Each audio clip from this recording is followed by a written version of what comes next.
नमस्कार मित्रों, मेरे स्पिरिचुअल कनेक्ट पे आप सभी लोगों का हार्दिक अभिनंदन है। मित्रों, आज मैं आप लोगों को चाणक्य नीति में अध्याय 2 के बारे में बता रही हूँ, लेसन 2। तो उसको ध्यान से सुनिए। आचार्य चाणक्य कहते हैं, जिसका पुत्र आज्ञाकारी हो और स्त्री पति के अनुकूल आचरण करने वाली हो, पतिव्रता हो और जिसको प्राप्त धन से ही संतोष हो, उसके पास जितना धन है वह उसी से संतोष रहता हो, ऐसे व्यक्ति के लिए स्वर्ग इसी धरती पर है। पुत्र वे हैं, अब दूसरा श्लोक है मित्रों। पुत्र वे हैं जो पिता के भक्त हैं। पिता वही है जो पुत्रों का पालन पोषण करता है। मित्र वही है जिसका विश्वास किया जा सके और स्त्री वही है जिससे सुख की प्राप्ति होती है।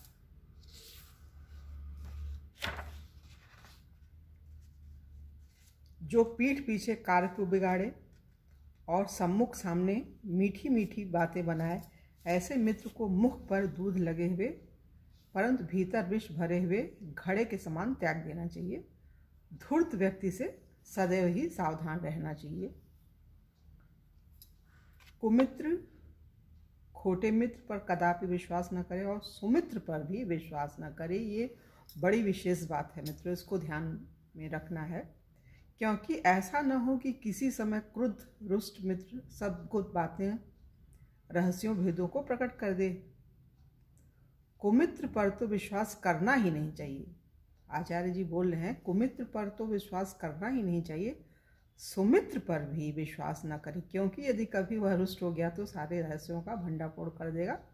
विश्वास मनुष्य का शत्रु बन जाता है। मतलब एक बता रहे हैं समझाने के लिए आचार्य जी कि विश्वास, अति विश्वास जो है एक तरह से शत्रु बन जाता है।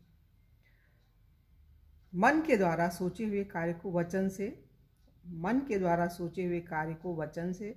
वाणी से नहीं प्रकट करें, अपितु मंत्रणा द्वारा मनन पूर्वक उसकी रक्षा करें और चुपके उसे कार्य में परिणत करें।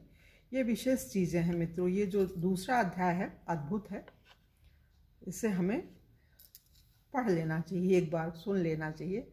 अपने कार्य का रहस्य अति आवश्यक है। मतलब जो काम करे उसमें थोड़ा सा उसको जल्दी से बताए ना, काम हो जाए तो अपने आप लोगों को दिखने लगे, ये चीज़ है। मूर्खता निश्चय ही कष्टदायक होती है और यौवन अवस्था जवानी भी दुखदायक होती है, तथा दूसरे के घर में निवास करना तो अत्यंत कष्टदायक ही होता है। मूर्खता से बढ़कर और कोई संसार में दुख देने वाला नहीं है। जो मूर्ख बिना किसी कार्य के दूसरे के घर में जाते हैं वे निश्चय ही लघुता को प्राप्त होते हैं, जैसे कृष्ण पक्ष का चंद्रमा। प्रत्येक पर्वत पर अथवा सब पर्वतों पर माणिक नहीं होता। प्रत्येक हाथी के मस्तक में मोती उत्पन्न नहीं होते। सज्जन पुरुष सब स्थानों पर नहीं होते और सब वनों में चंदन नहीं होता। अच्छी वस्तु को ग्रहण करना चाहिए जो कि सर्वत्र नहीं मिलती। सब जगह मिलने वाली वस्तु अच्छी नहीं हो सकती। बुद्धिमानों के द्वारा अपने पुत्र और पुत्रियों का निरंतर सदा अनेक प्रकार के सुशीलता शुभ गुणों में नियुक्त किए जाने चाहिए, क्योंकि नीति के जानने वाले तथा शील से संपन्न व्यक्ति ही कुल में पूजनीय होते हैं।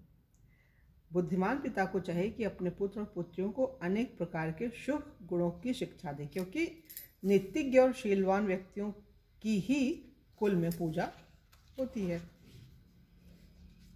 वे माता और पिता अपने संतानों के महाशत्रु हैं जिन्होंने उनको उत्तम शिक्षा नहीं दिलाई, क्योंकि वे विद्याहीन बालक विद्वानों की सभा में ऐसे ही तिरस्कृत और कुशोभित होते हैं जैसे हंसों के मद में बगुला। लाड प्यार से बच्चों में अनेक दोष उत्पन्न हो जाते हैं और दंड देने से अनेक गुण उत्पन्न होते हैं। अतः पुत्र पुत्रियों शिष्य शिष्याओं का ताड़न करना चाहिए। बच्चों को प्यार से अधिक ताड़ना की आवश्यकता है। कुल मिलाकर के आचार्य जी ये बोल रहे हैं। मनुष्य को चाहिए कि प्रतिदिन एक श्लोक, आधा श्लोक, एक पाद अथवा एक अक्षर का स्वाध्याय करो। दान, अध्ययन आदि शुभ कर्मों को करता हुआ ही दिन को सफल बनाए, दिन को व्यर्थ न गवाए। कांता का विरह, अपने जनों से प्राप्त अनादर, बचा हुआ ऋण, दुष्ट राजा की सेवा, दरिद्रता और मूर्खों की सभा, ये सब अग्नि के बिना ही शरीर को जलाते हैं। उपरोक्त सभी से व्यक्ति को सावधान रहना चाहिए। ये जो चीज़ें आचार्य जी ने बताई इनसे थोड़ा सावधान रहना चाहिए। नदी के किनारे पर उगे हुए वृक्ष, दूसरे के घर में जाने अथवा रहने वाली स्त्री और मंत्रियों से रहित राजा, ये सब निश्चय ही शीघ्र नष्ट हो जाते हैं। किसी का आश्रित होकर जीवन व्यतीत करने वाले प्राणी का जीवन शीघ्र ही विनाश को प्राप्त हो जाता है।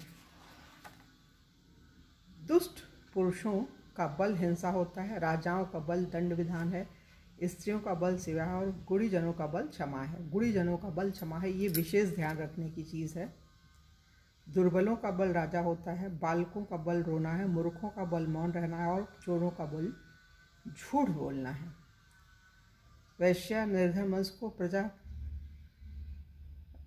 पराजित राजा को, पक्षी फल रहित वृक्ष और अतिथि भोजन करके घर को छोड़ देते हैं।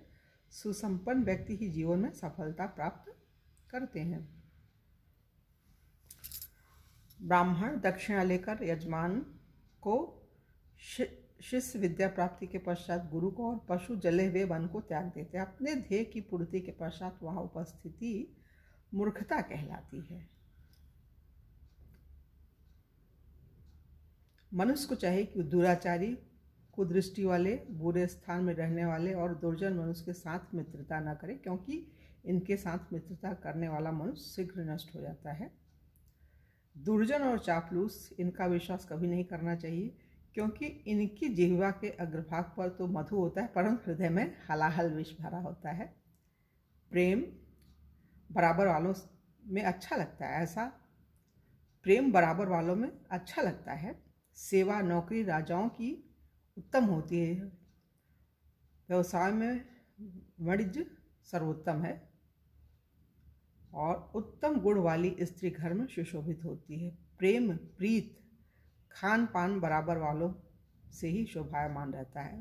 प्रेम प्रीति और खान पान, ये मतलब अपने जो बराबर के लोग हैं, मतलब जो आपकी विचारधाराओं से या आपके रहन सहन से या जिस तरह की सोच है, मतलब समान लोगों में ये चीज़ें अच्छी लगती हैं। प्रेम खान पान रिश्ता, कोई भी इस तरह की चीज़ तो बराबर वालों से ही करने के लिए आचार्य जी बोले। तो उसको यहाँ पे ये दूसरा अध्याय पूरा हो रहा है और कल की वीडियो में आप लोगों से तीसरे अध्याय के बारे में चर्चा करेंगे मित्रों। और एक आप लोगों से अनुरोध भी है कि मेरे स्पिरिचुअल कनेक्ट को यदि सब्सक्राइब ना किए हो तो सब्सक्राइब कर लीजिए मित्रों, और ज़्यादा से ज़्यादा लोगों को शेयर भी कीजिए। तो चलिए हम लोग आज अपनी वाणी को हम यहीं विराम दे रहे हैं और कल की वीडियो में आप लोगों से पुनः मिलेंगे। तब तक के लिए जय हिंद, जय भारत, ओम शांति, ओम शांति।